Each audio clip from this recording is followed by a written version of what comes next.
masayala ayyul la yamut wallahi amo masayin fo ni na barkada ala min sona kaneni au faranyoka ni kene bilibili bayika masami sona kaneni au farani kene bilibili bayika tashi kene ani ala don kene ani mafa kene Allahu akbar Muhammad al-maut wallahi al-maut saya ala رسول عليه الصلاة والسلام أقول وكفى بالموت وائزا والله أقول سيوى سلوى اللي كان فيني سيوى سلوى زلك فيني ولا سيبك الدودو كنو ودودو مو كينك على تونتسا والله الله سيبك السجدة والسجدة لا والسجدة كينك التغشي مسينة تسا سيبك الدقود كنو ودودو كينك التغشي تسا والله وذكرك وكفى بالموت واهزا وسيوى صلاة للي كان فيني الله أكبر ولا محمد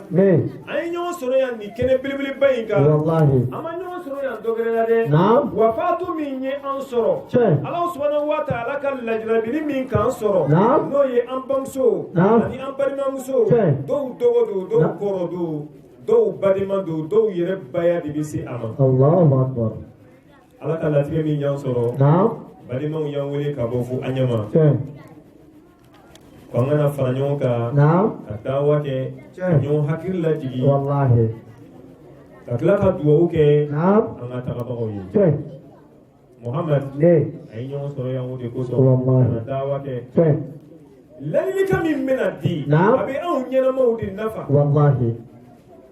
na Qur'an ayam nu bena kalaya go fara rasulu ka hadisa barkamaw ka ani ka duwawu kɛ o nafa de bɛ sanga sabato ma lalilika min bɛ dilani a bɛ dilani ni aw de ma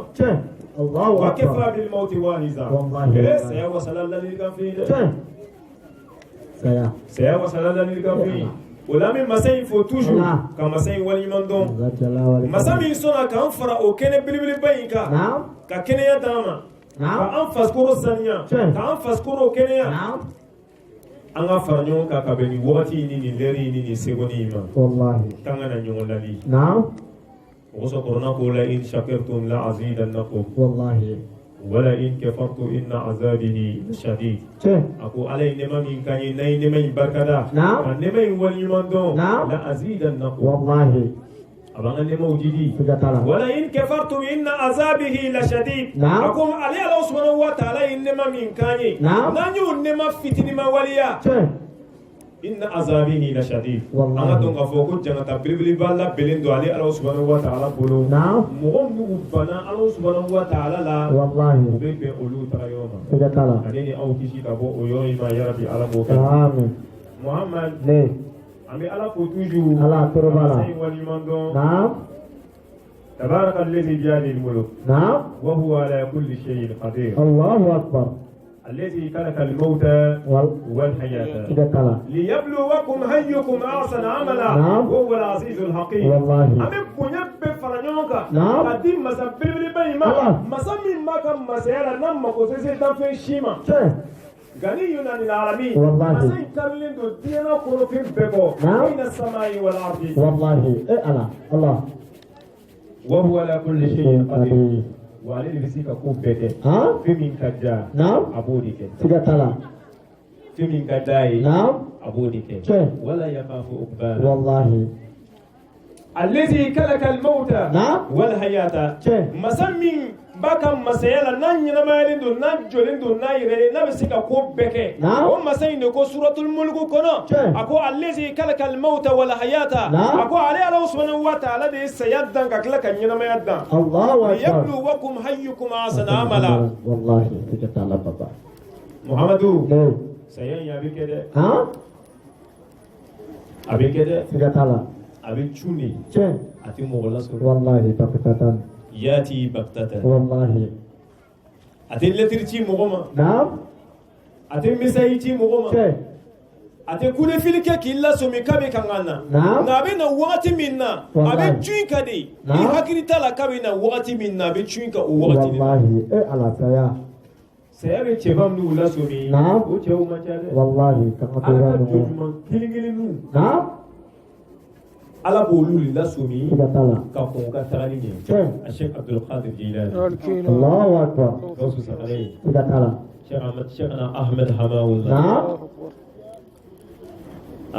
Naam. Sheikh Ngasibuba Nununa Wallahi sigatala. Alega sunyo. olu ala ka chebawi Naam. aka chelo pe saya mi se ka olu do la sumi kame kankana Wallahi ala.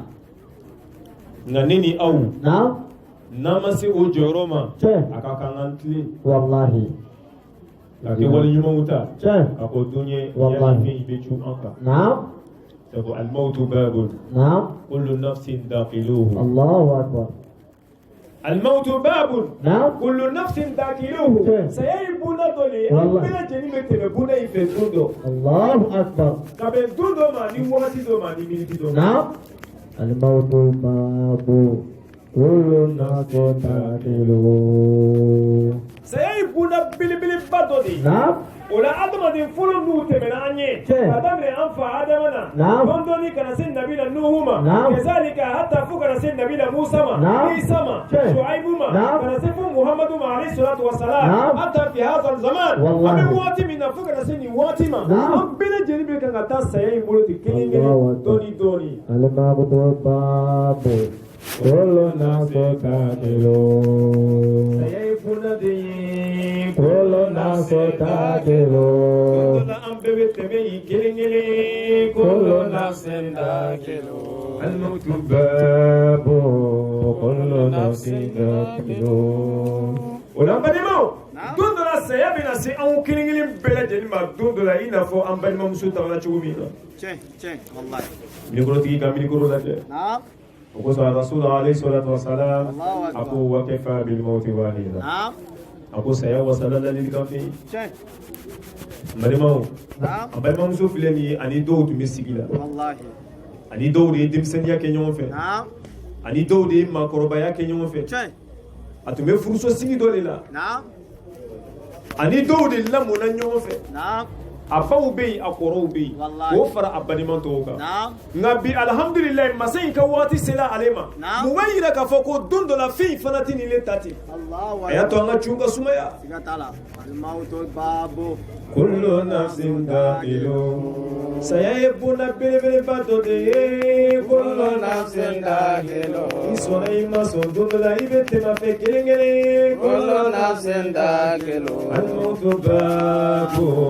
kullu nafsin daqilu al-mautu babu kullu nafsin daqilu kullu nafsin daqilu الموت باب كل نفس داخل ولا رسول عليه الصلاة والسلام أقول الموت باب كل نفس داخلوه أقول سيكون دولي أقول أمبلا جنبنا في الدون دولا sigatala baba wallahi كذلك الموت خاص Allahu akbar كل نفس شاربه Allahu akbar أقول سيام سلامكم نفو جفية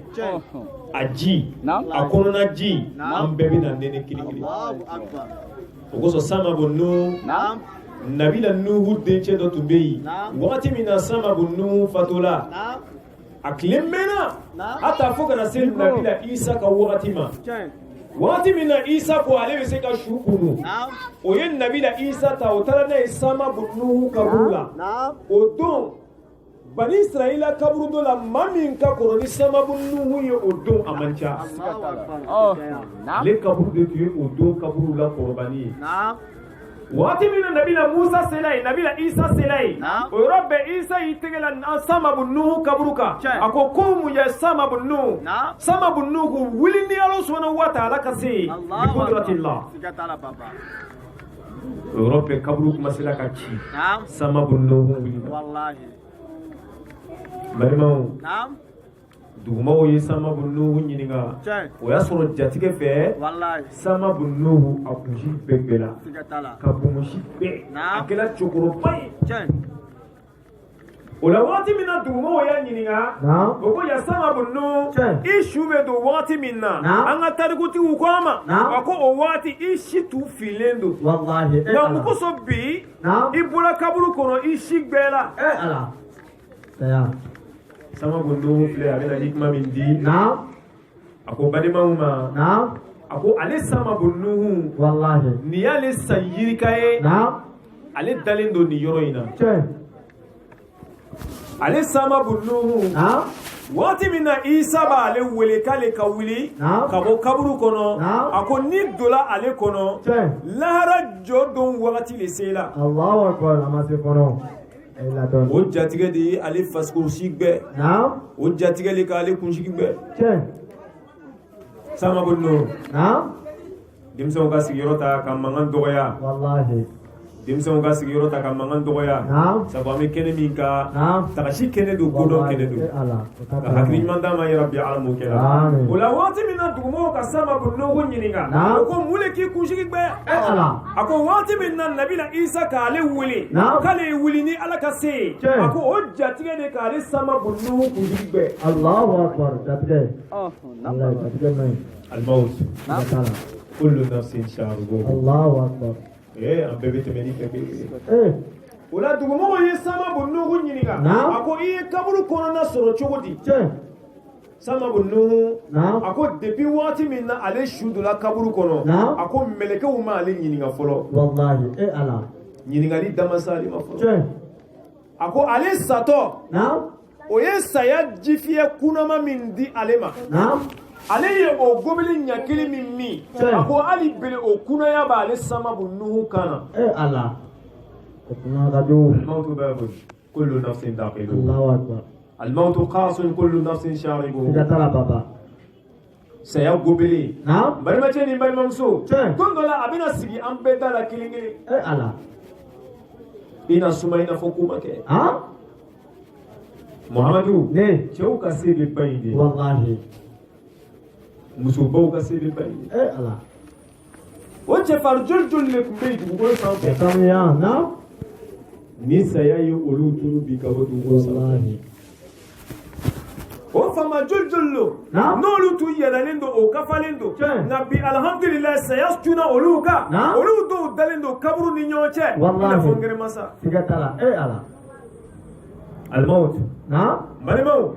fɛn in bɛ na dɛ siga t'a la bakitatan a bɛ cu k'a t'i lasɔmi a t'i lɛtiri ci ma كل من عليها فان ويبقى وجه ربك ذو الجلال والإكرام كل من عليها فان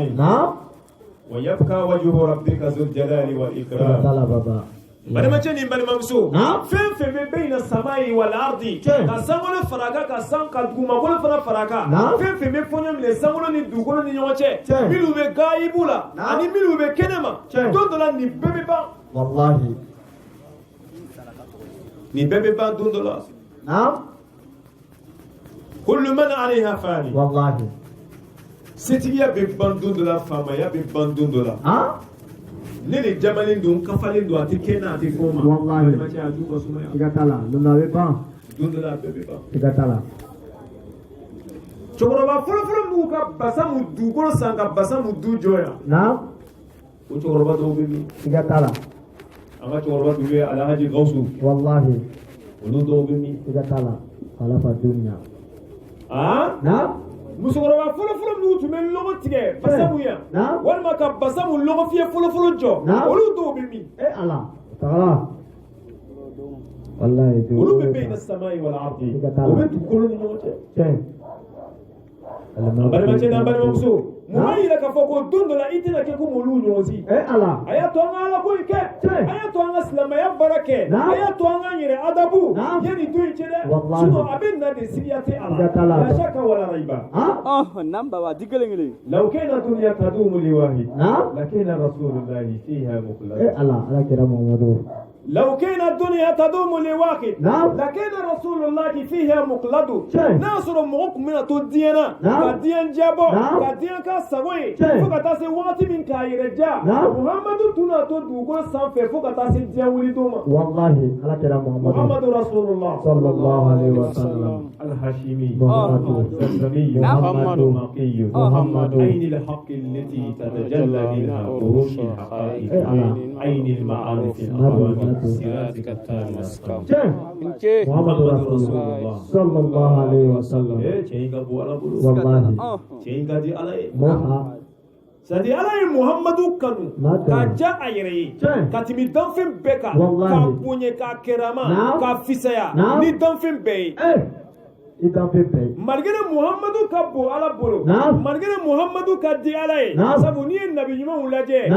dɔnnibagaw fɛ yen dɔw ko nabi ɲuman 124 dɔw ko ba 80 ba yirika dɔw ka fɔ fɔcogo gɛrɛ la nka anw bɛ nabi ɲuman 124 anw b'o de kan o nabi ɲuman 124 masa in ye 313 ta olu la olu fisaya ka tɛmɛ kira bɛɛ kan ka to kɛ nabi ɲuman ye o 313 la a nana suwasili kɛ olu la tuguni ka 25 ta olu la o 25 tɔgɔ de bɛ kɔrɔna kɔnɔ o kiraba 25 la masa in tilala k'olu suwasi tuguni ka 5 ta olu la olu kɛ ulul azimu olu fisaya ka tɛmɛ tɔw kan o kiraba 5 la a sɔrɔla ka muhammadu ta olu la ka muhammadu ja a yɛrɛ ye ka fisaya ka tɛmɛ danfɛn bɛɛ kan والحبيب الذي ترجى شفاعته يوم القيامة ولا فقر هو الحبيب الذي ترجى شفاعته من كل حول من الأهوال مقتهم محمد رسول الله صلى الله عليه وسلم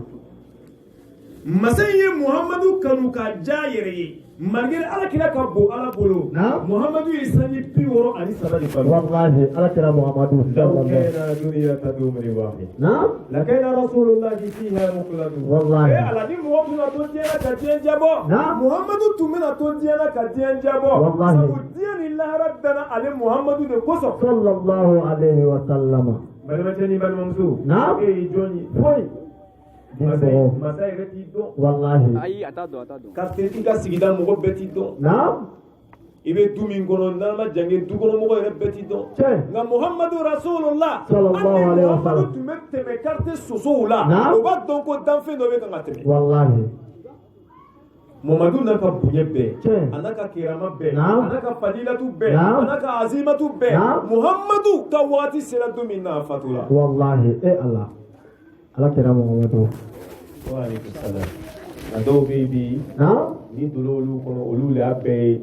sabu munna masa in ye fanga dɔɔni di ale ma ka nafolo dɔɔni di ale ma fitini dɔrɔn don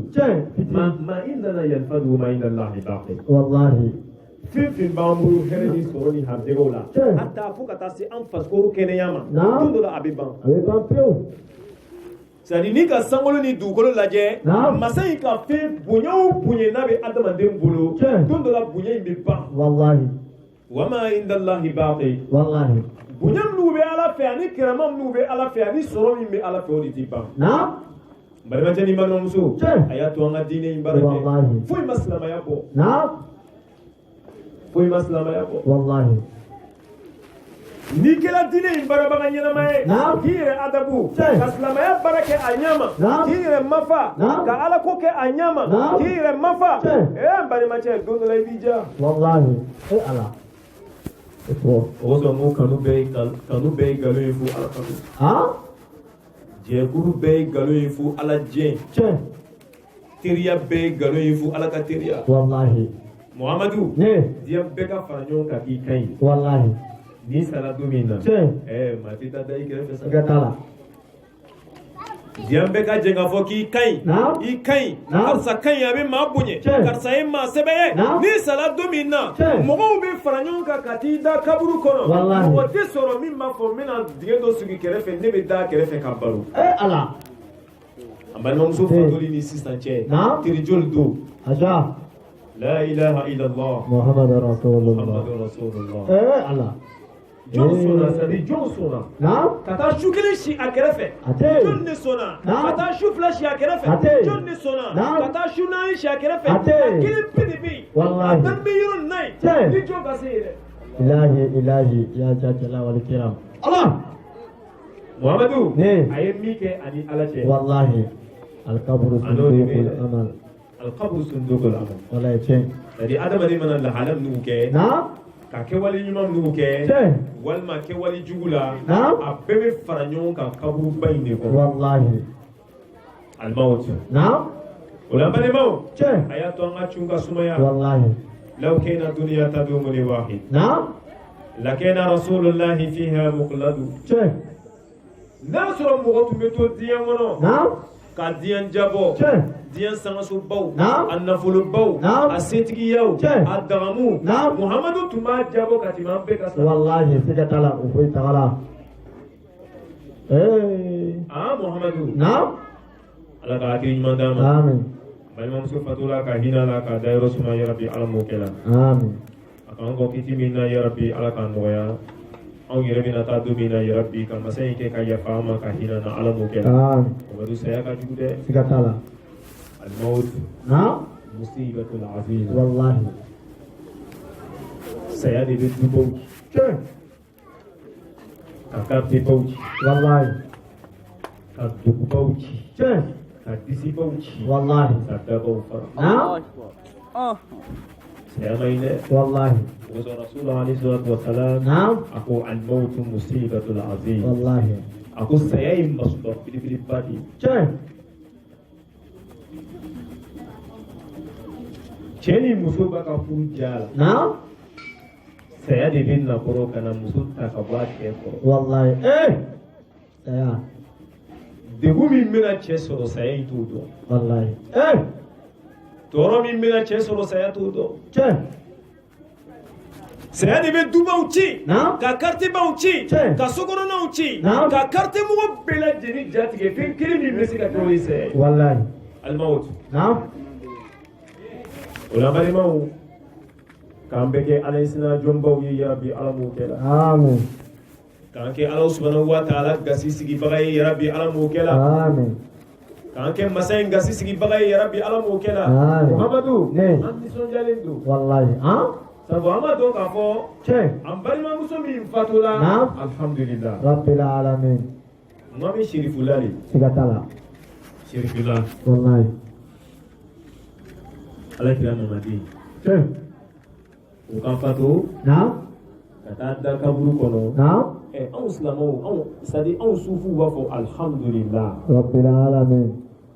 سبو أماسريا شيخ إما رسولك كما كان دوبي نعم أكو أدبوا أولادكم على الثلاثة الكسور نعم حب نبيكم شيخ وأهل بيته نعم وتلاوة القرآن وسيدتلا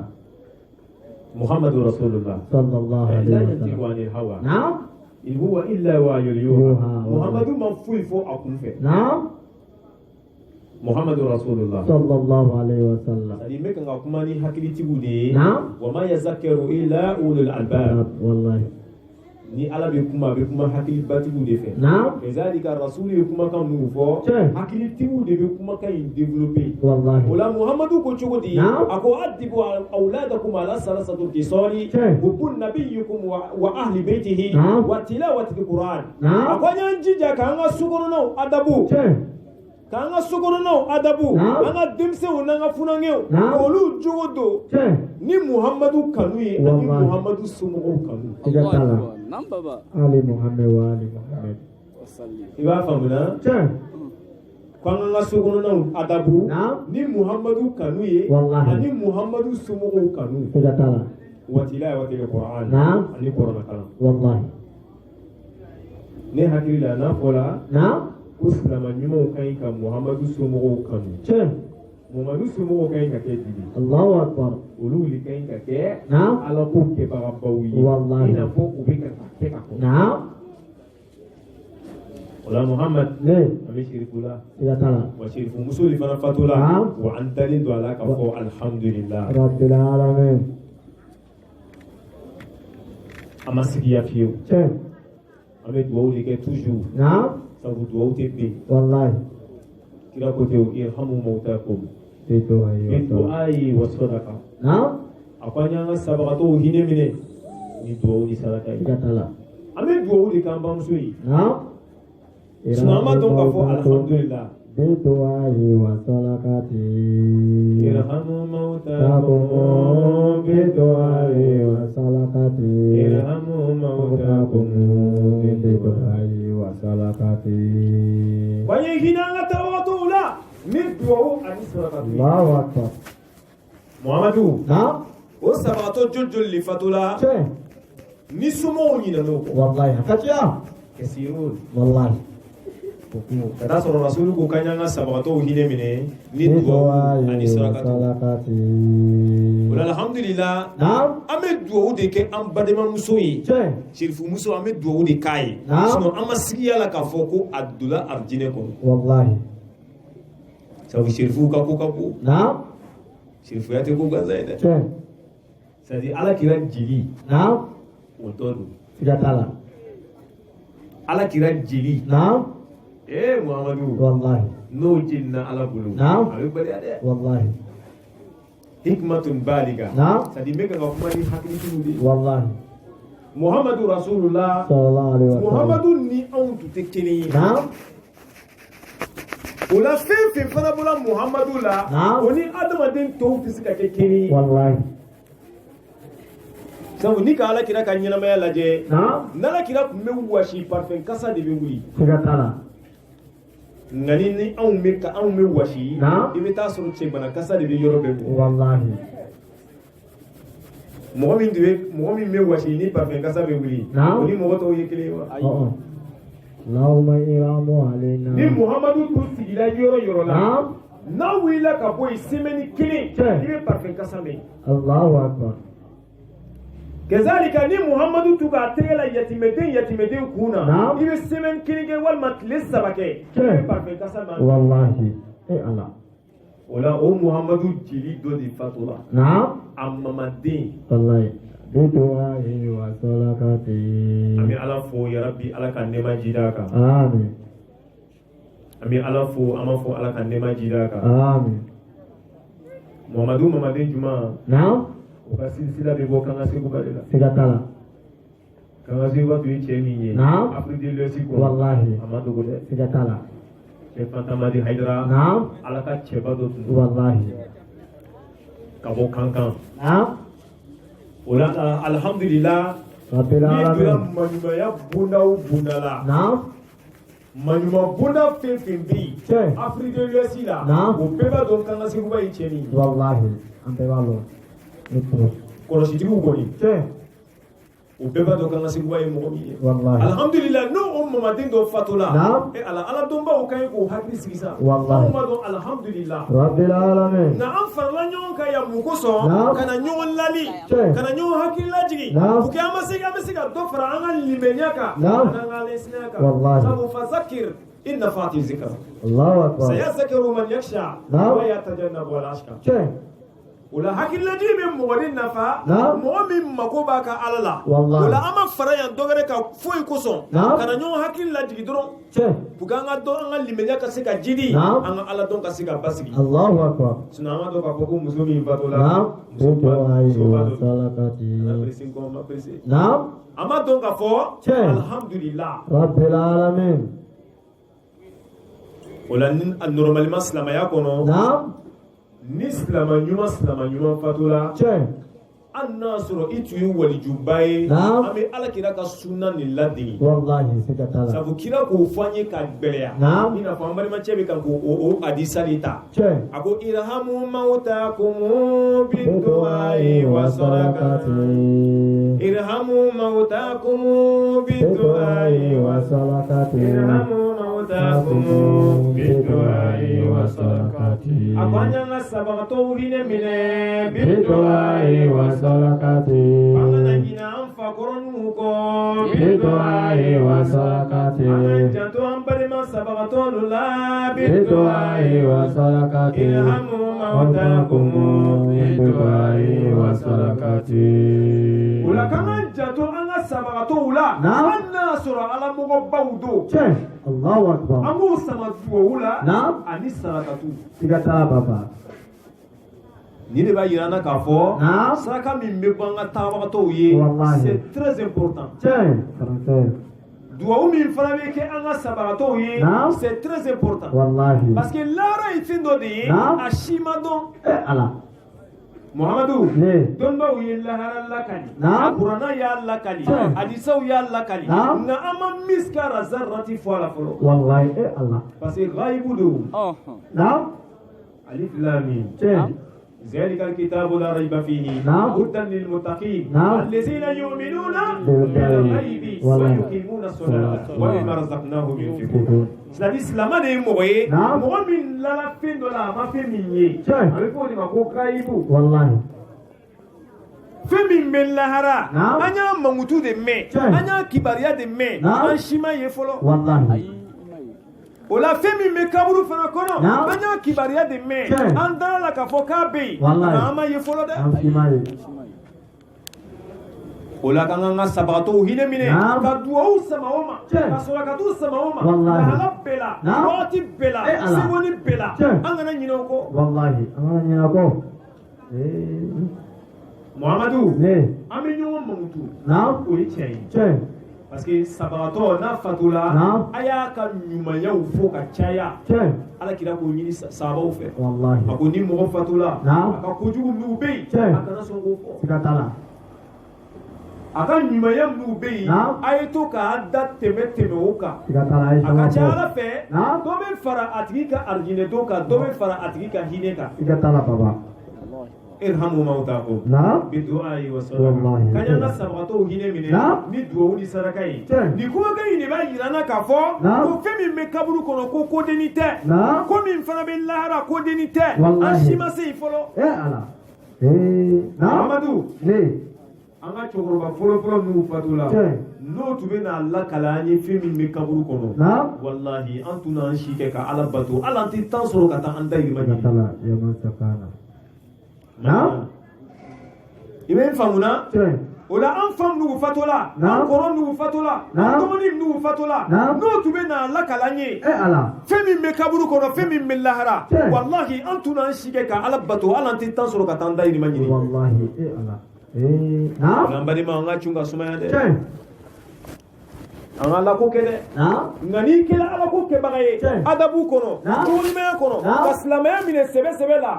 sari iga seya ina be ke lafiya yi ma kuma te kaburu kono na wallahi sadi be lafiya soro diene ya kuma te lahara ina ma إن الذين قالوا ربنا الله ثم استقاموا تتنزل عليهم الملائكة ألا تخافوا ولا تحزنوا وابشروا بالجنة التي كنتم توعدون أنا بريسين كوكو جوما والله إبي أنفهمنا إن الذين قالوا ربنا الله ثم استقاموا سادي مغمو كدون كفوكو على بي كسلامة من كاكي أكيشولا كدين بركة أنيما ما فكونو أدبو كونو سادي أولو حكي سيلين دوكوا والله الله تتنزل عليهم الملائكة نولو كسيو غتي سلا والله على ملكه ودي بيجي كونو حكي لا تتنزل والله عليهم الملائكة ألا تخافوا ولا تحزنوا ملكه دبتي كان إيه حكي لاتك وكسو على كم منيمو ما بني كادون كي منيمه بينا دو أرجينا كونو والمانتينا دو أرجينا كونو ودونين دوسا والله إبي يردون ambara mace nan bare mamsu ere bi yire don sa ibe kan min ke gudola ini alache ere ba do fimi mbi wallahi ni be la hala nyumana I adabulendo I mafalendo ere bo doni alache ama se ko mogo ko fo sadi adama dem be ba yire don ala nafsi basira wallahi ibe fimi cheni nula sunguru tige jeneya mudum juguya wallahi iba don fimi mini alache ni sala iba don ko finya na mati ibe talayro min iba do ki talayro te gatala baba wala banemo idan lezina qalu rabbuna allah summa istaqamu mo nu ko ire adabu ka doga foko ala le ko lu dan o ka joya kono ka ala bato ka farda ke akelerula ka sir farasi asiri chola ka lanzala ke akechola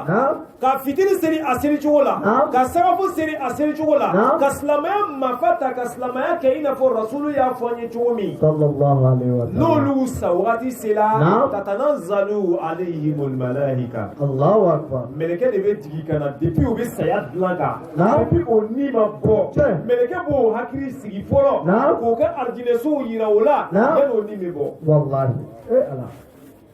meleke ba mo yira Allah takafu wa ta'dadu bari ma che bari ma muso yikela ala fesa kana sina o de sufiya ja'on ye wallahi Muhammadu ni ma kɛ sufi ye i mago sala o wallahi ni ka dɔw ɲininka ko sufiya ka kunsigiba bila ka jaramuguba siri o tɛ sufiya ye o ye sufiya masiri de ye siga t'a la kan ka seguba ninnu tun ye sufiw de Sheikh Fanta Madi Haidara wallahi alay dasu Sheikh Ahmad Tijani Sheikhna Ahmad Hamahullah Sheikh Abdul Qadir Sheikhna Sufi Bilal nunu bɛɛ tun ye ala ka sufi cɛŋanaw de ye wallahi Muhamadu an bɛna se a ma o fɛn min ye sufiya diya n ye c'est-à-dire mɔgɔ o mɔgɔ ye tagasira in ta k'a kɛ a kɛcogo la a fɛn fɛn sala anw ɲɛnɛ a bɛɛ sacogo ɲɛna kojugu wallahi c'est-à-dire o k'u ka maɲumanya yira mɔgɔw la fɔlɔ yanni o bɛ taa lahara en 2003 k'an to Mali la an bɔra Bamako ka taa Segu kalanden musoman dɔ tun bɛ yen sunkurunin tun tɛ ko ɲɛnama kɛ a bɛ quartier kɔnɔ a bɛ nagadagakow kɛ ala nana kɛ mugadamu dɔw tun bɛ yen ale tun bɛ to ka da'awa kɛ den in ka limaniya sɔrɔ ka langalabiri daminɛ ka yɛrɛ mafa ka kameriniw ka numéro fâché ka bɔ ka bɔ balimamuso o kɛ dɛ Yaka ni Bakari Nuhu bi wele numéro Nuhu bi kun a fâché ka bɔ yen Allahu Akbar nafa foyi tɛ jɛnɛya la jɛnɛya siɲɛ kelen sanji 70,000 i ka bato k'ala mago t'a la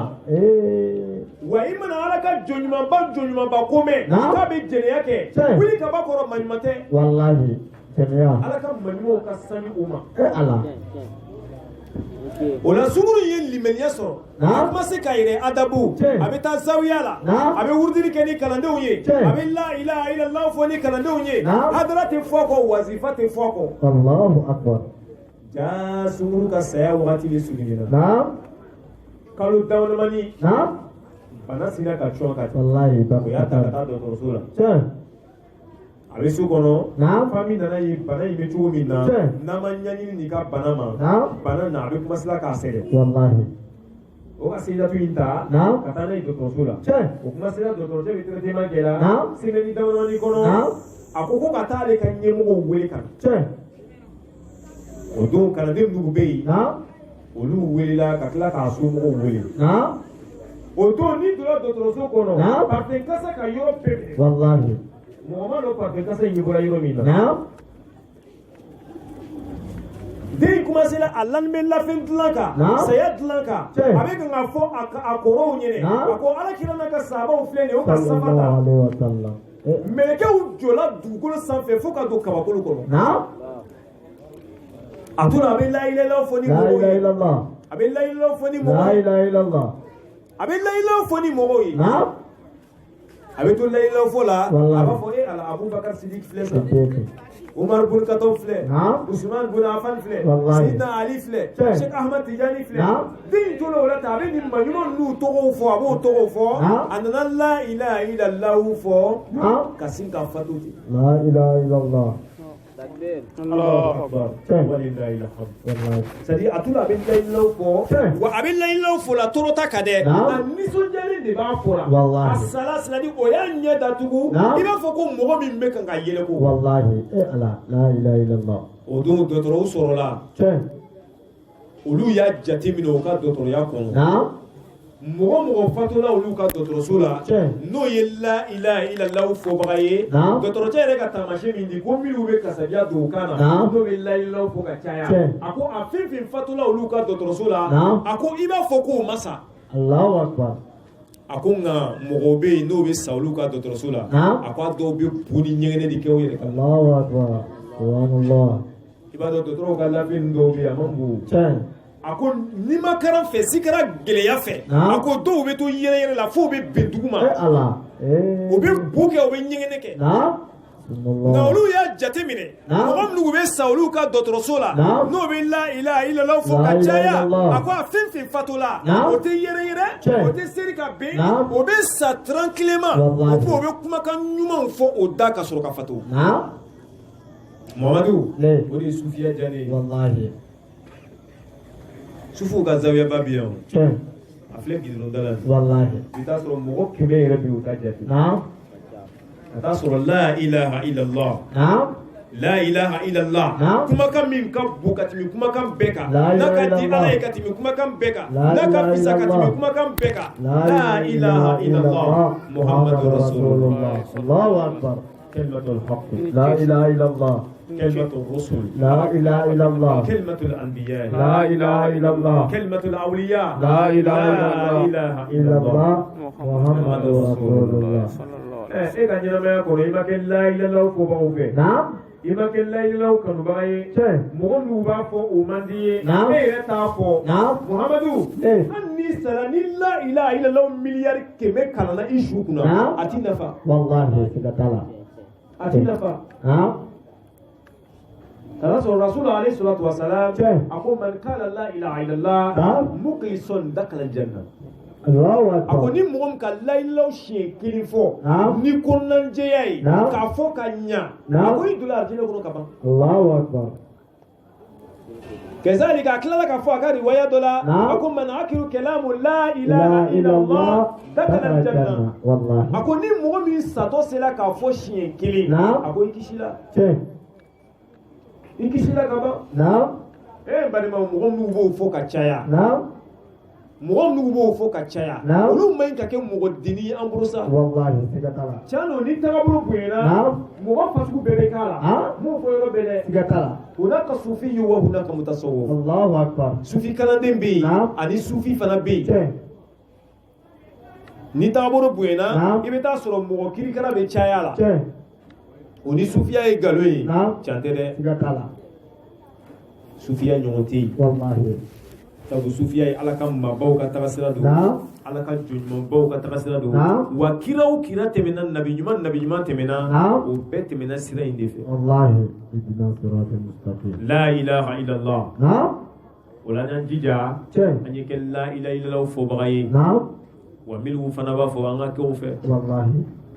ni tɛ se ka fara o kan naam ala o suteni sa wallahi ni tɛ se k'o suteni naam o diya i ye wallahi o bɛ cogo min na dɛ naam kalandenw fana bɛ ten siga t'a la karamɔgɔdenw naam a ye kɛ karamɔgɔdenw fɛ han a y'o kanu wallahi a y'o bonya tiɲɛ a y'a seko k'o ye siga t'a la don dɔ karamɔgɔden naam o de ye don dɔ karamɔgɔ ye wallahi mɔgɔ mɔgɔ ka karamɔgɔdenw kanu k'o da a yɛrɛ ye naam muhamadu ne ala b'i kɔ barika wallahi wa ala b'i ɲɛ barika siga t'a la i ma mɛn ko karamɔgɔden wa Naam. mun karamɔgɔden de wallahi a bɛ kun ka kɔrɔna de kanu naam a n'a ala kira ka hadisa tiɲɛ ni kalanbagaw banna dugukolo sanfɛ naam an bɛ masubaw wallahi an bɛ cɛba o cɛba yira ko nin ye karamɔgɔba ye Wallahi. nin ye dɔnnibagaba ye Naam. i bɛ taa sɔrɔ o bɛɛ tɛmɛna karamɔgɔdenya sira de fɛ siga t'a la a bɛɛ o la karamɔgɔden dugu bɛ fami kɔnɔ naam karamɔgɔden dugu b'an ka sigidaw la Tiɲɛ. minnu b'an ka famiw na Naam. hali ni tɔrɔkatigiw don Wallahi. an y'o jate fami kɔnɔ Tiɲɛ. an y'o bonya fami kɔnɔ Naam. an y'a seko k'o ye fami kɔnɔ Naam. sabu don dɔ la Naam. o karamɔgɔden kelen pe kama Wallahi. a ka y'i ka fami na Naam. du kɔnɔ Tiɲɛ. a ka ca ala fɛ o b'a ka lahara dalu bɔ dɛ Allahu akbar karamɔgɔden kelen karamɔgɔden kelen ala ye gaso o naam bɛ fami dalu bɔ siga t'a la o la ka hakili ɲuman d'a ma yarabi ala m'o kɛ Aamin. o la muhamadu eh